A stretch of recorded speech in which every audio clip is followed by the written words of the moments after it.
வணக்கம் மக்களே. முக்குடல் பசங்க ரொம்ப பாசக்கார பசங்க போல. நான் ஆல்ரெடி ஒரு வீடியோ போட்டிருந்தேன். சொக்கல ராம்செட் ஐயா உள்ள போய் நான் வீடியோ எடுக்கணும்னு. எம்பாட்டன் சாமி வரும் எங்கேயும் கூட வரும். நம்ம இப்போ நின்றுட்டு இருக்க இடம் வந்து பிடி சக்கரவர்த்தி சொக்லால் ராம்செட் அவருடைய நினைவிடம் முக்குடல்ல இருக்கு. அவர் நினைவிடத்து பக்கத்துல அவர் மகன் ஹரிராம் செட் நினைவிடமும் இருக்கு. எங்க ஊர் வந்து இந்த அளவுக்கு இன்னைக்கு டெவலப் ஆகி பெரிய லெவலில் இருக்குன்னா அதுக்கு காரணம் வந்து ஹரிராம் செட் முதலாளி அவங்க தான்.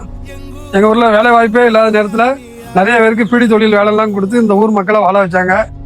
அவங்க வச்சுதான் இந்த ஊரே ஒரு காலத்துல அந்த அளவுக்கு. எங்க ஊர்ல 3 தெய்வம், ஒன்று எங்க அம்மா அப்பா, இன்னொன்று முத்துமாலையம்மன், 3வது வந்து ஹரிராம் செட் முதலாளி தான்.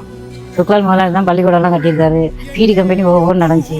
இந்த ஊரே வந்துட்டு அவரோட செல்ஃபில் தான் இருந்துச்சு. எப்பவும் மறக்க முடியாது. கடைசி வரைக்கும் நாங்கள் எங்க உயிர் இருக்க வரைக்கும் நினைச்சிட்டு இருப்போம்.